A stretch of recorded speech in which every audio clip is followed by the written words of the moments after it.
let's talk about running backs. And like we do all most of our lists, Ty and Cody send in their lists, and I go, these lists suck, and I make my own list. No, look, we can only show one list on the screen. We get too many lists, it gets weird. So this was the list. He sent me his, and I said I don't like it, and so then I made my own. But he's gonna argue. I'm gonna argue for the reason why I made my changes, that I did what I didn't, and hopefully try to convince you on why you were wrong, and give you the opportunity to convince me. Last time I waved the flag. Remember, I felt like I overshot on one of the quarterbacks. So Yeah, you I missed Arch for sure. yeah. So that was, I acknowledge that. All right, and I can do that when it's right. I think I'm spot on this one. I think I'm spot on this one. Let's start off with number one. You had Cade Durham as your number one running back. Okay. We both had Jaden Ball at number two, and we'll get into that. But let's talk about Cade and Trey Wisner first, because that's where the first switch up is. My reason for pushing Cade down below Jaden, right? Because look, both freshman guys coming in. It's the biggest thing is going to be the offensive line. Last year, LSU gave up 7 sacks to Florida. They also had Will Campbell at left tackle last year, who was also gone. They made there's gonna be a lot of rotation on the offensive line. I don't think this is the top offensive line that's coming back. Number one, I think they're gonna look to throw the ball a lot more with Garrett Nussmeier back there. We've talked about him, what he's gonna be able to do. They went out and got extremely aggressive in the portal on the wide receiver side. I think he'll be a great running back still. I mean, it's not like it's a far nod. I just didn't think he was number one, and there was those reasons that I just said. The size, what he's coming back into. I think Jaden Ball is going to be playing behind one of the top SEC offensive lines in the country in a high run style offense like the Florida Gators. I think that was a great spot for him. I think Weiser going to be going back to Texas, where he kind of, I would say, thrived in a multi-back verse, kind of had to step up when both of their backs went down last year and really filled into that role properly. It could also be, I mean, look, I think some people might think, hey, Texas take a step back because of their offensive line. I think there's just a ton of talent back there. I think with the mobility and arch that Quinn did not have, will open things up a little bit. Same reason why I like Jaden Ball. When you got a mobile quarterback, you got to look for both guys to do something to you, which allows for your running back to just get a little more free, a little more comfortable, if you will. Go ahead and defend if I didn't convince you on why he should be back up there. Yeah. Well, first of all, Trey Wisner is not going to be a featured back. He was last year because C.J. Baxter was hurt, and C.J. Baxter is back. Mhm. C.J. Baxter was supposed to be the starter for that team last year until he went down. So there's that factor. And I just think Cade Durham, this is maybe not, it's not technically a line standpoint. I just think he's the most electrifying guy when he gets the ball in his hands. Mm. If you go back and you watch some of his highlights, I mean, when he takes the ball, he takes one cut. Like he's tough. I mean, it's not that he's small. I get it. He's not like your prototypical Nate Frazier. He's not your Jaden Ball. But I like what he brings to that LSU offense, and he catches the ball very well.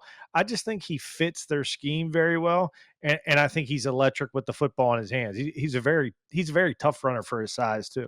But that's not taking anything away from these other guys. Like I love Jaden Ball. You know that I've been on him since the Yeah, beginning of yeah, last year.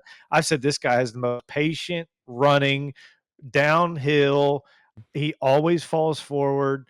I wouldn't even mind if he was number one, to be honest, because I do. I think I love him, but I think he's going to be in that timeshare thing too, which for whatever. sure. This isn't necessarily like if they're in a timeshare or not. It's just talent wise, I believe. And I just think it's not that I don't think I think all these guys can make a case to be number one personally. I just like the electric explosiveness and the game breaking speed that Cade Durham has.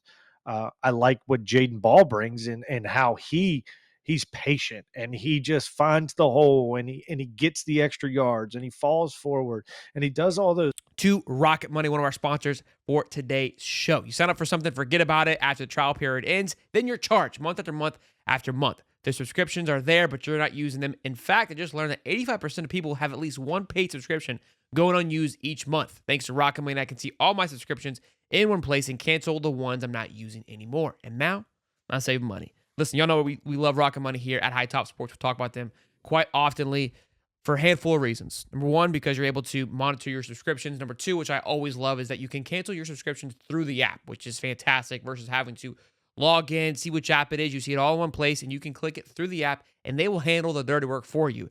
Thirdly, which again is what also my favorite features is their little personal accountant. You can set up budgets for how you want to spend things with that certain month, whether it be shopping, whether it be movies, whether it be entertainment, all those things you can separate it, your little personal accountant in the palm of your hand to allow you to save more money and put more money back in your pocket. Rocket Money is a personal finance app that helps you find your cancel your unwanted subscriptions, monitors your spending, and helps lower your bills so you can grow your savings. Rocket Money has over 5 million users and saved a total of 500 million on canceled subscriptions, saving members up to $470, excuse me, $740 a year when using all the app's premium features. Cancel your unwanted subscriptions to reach your financial goals faster with rocketmoney.com. Go to rocketmoney.com/hightopsports today. rocketmoney.com/hightopsports today. The link is in the description for rocketmoney.com/hightopsports today. Those things. I mean, he was better than Montreal Johnson last year, in my opinion. Every time I watched him, I thought he was way better. Uh, I like Wisner. Do not get me wrong. I think Wisner is going to fit in very well. He's the only 1,000-yard rusher returning out of the SEC, actually. Yep. He's the only one.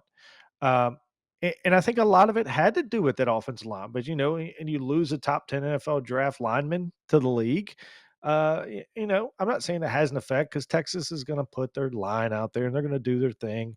Uh, I like Wisner a lot. I just think that Baxter's going to take a little away from him, and I wouldn't be shocked if Wisner takes a little step back because of CJ Baxter coming back. But who knows? I mean, I'm not, not here to say that or not, but A lot of I lists think had there is CJ going to be a factor. Baxter, like I think like sixth or seventh in their top 10 for running back. So I don't disagree with that either. And look, they had Jarrett Gibson there last year, true freshman, who was an extreme talent that he was going up against. Jadon Blue played there as well too. So it wasn't like it was just the Wisner show. I mean, he was having to split carries with those two as well that had some true showing at times, and he still elevated himself. CJ Baxter is a talent that can definitely take away from that, but he solidified himself last year in a tough schedule. And again, the only guy to return with 1,000 yards. Mind you, Jaden Ball, I believe, averaged more than all these guys here, if I'm not mistaken, on this list.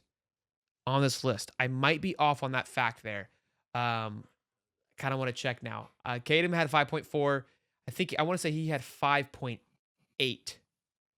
Jaden Ball did. Let's I see. think the best pro prospect here is Jaden Ball. If you're going to get in him or Nate Frazier, and it's because they have the size. But Yeah. once again, I think that Jaden Ball is a better football player by Yeah. Weiser was just everything he 4.7. does. He averaged 4.7, and Ball was, I want to say, 5.1. Okay.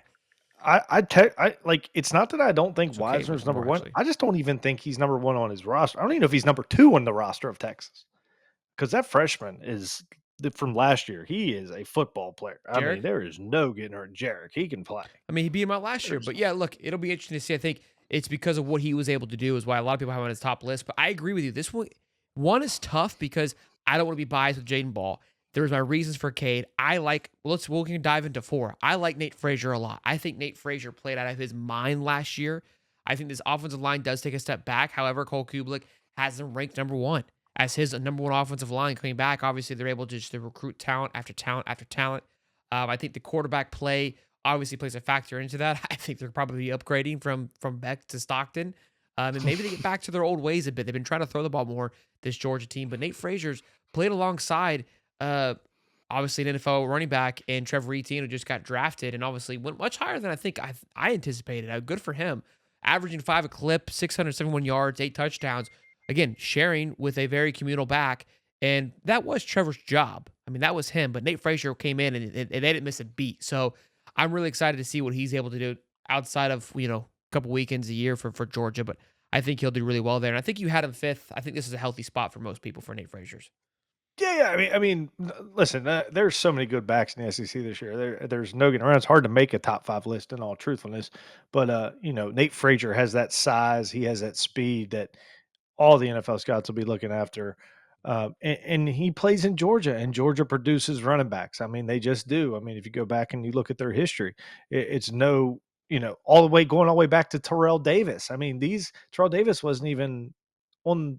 I don't even think he played for Georgia. I think he was like the second or third on the depth chart, and he was one of the best running backs in the NFL. So, and you go look at their history, and you look what Nate Frazier, his size, his speed, how he blocks, and just he's the complete package.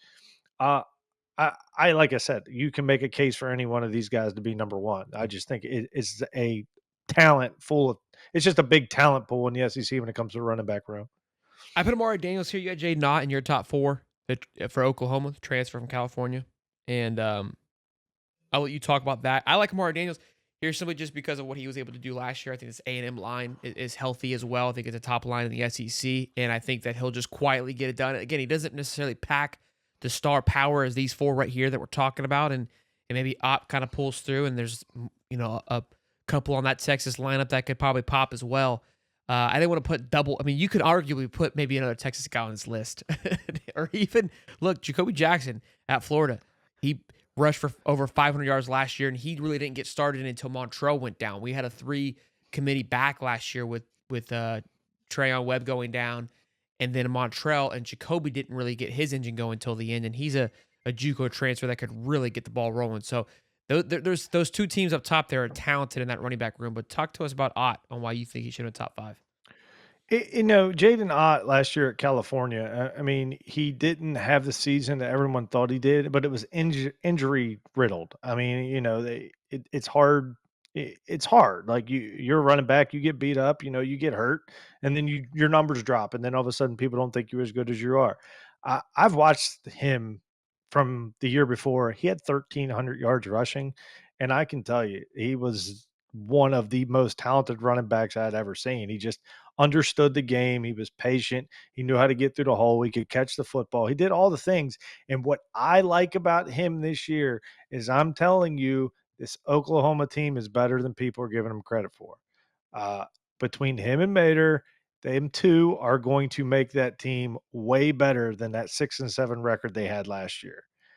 I think that this Oklahoma team is going to shock people. I know that Paul Feinbaum, who I can't stand, thinks Oklahoma is going to be absolutely abysmal. I disagree.